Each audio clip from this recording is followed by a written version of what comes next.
ایک دن حافظ میرے پاس لیپ ٹاپ لے کر آیا کہ اس میں ونڈو کرنی ہے۔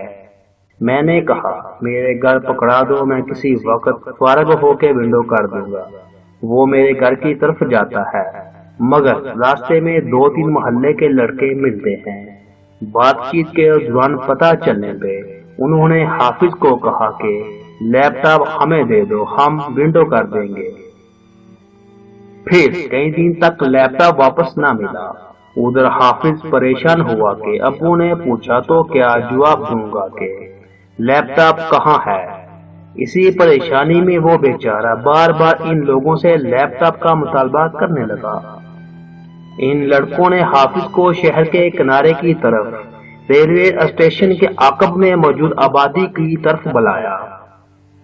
حافظ اپنی کپڑے کی دکان سے ملازم کو بتا کر جاتا ہے کہ میں لیپ ٹاپ لینے جا رہا ہوں، ابو پوچھیں تو بتا دینا کہ ادھر ہی کہیں کام سے گیا ہے، ابھی آ جاتا ہے۔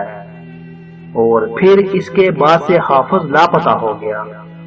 جیسے جیسے وقت گزرتا جا رہا تھا، گھر والوں کی پریشانی بڑھتی جا رہی تھی۔ ادھر ادھر سے پوچھا جانے لگا۔ حافظ کے والد صاحب میرے پاس بھی آئے۔ میں نے بتایا کہ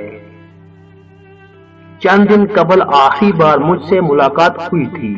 میں نے کہا تھا کہ لیپ ٹاپ میرے گھر پہنچا دو۔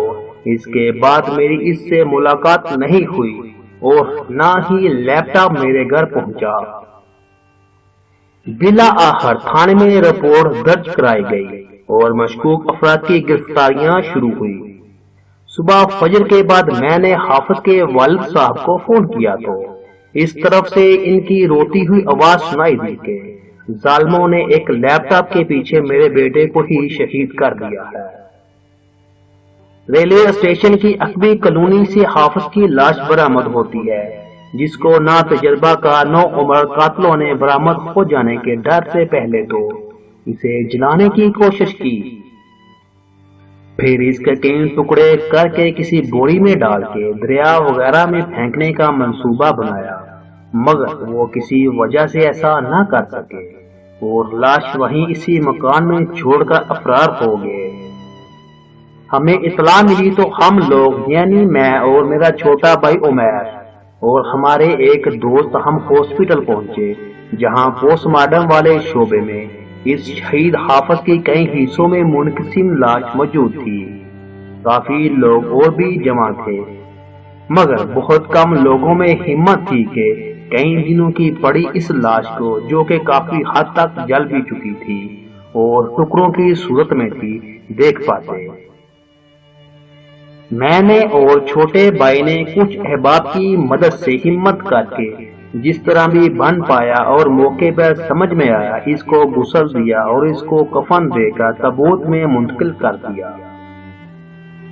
یہ خود کا چشمدید ہولناک اور سچا واقعہ سنانے کا مقصد فقط اتنا ہے کہ ایمان کی دولت کے بعد اللہ کی قسم آپ کی زندگی بھر کی ساری کمائی سے قیمتی آپ کی اولاد ہے۔ خدا کے لیے اپنی اولاد سے اتنی گہری دوستی رکھیں کہ وہ کوئی بھی پریشانی والا معاملہ صرف آپ سے سلجھایا کرے، نہ کہ آپ کے خوف سے باہر کے لوگوں کو بتائے یا خود ہی اس کا حل سوچنے نکل پڑے اور پھر ساری زندگی کا پچھتاوا آپ کا مقدر بن جائے۔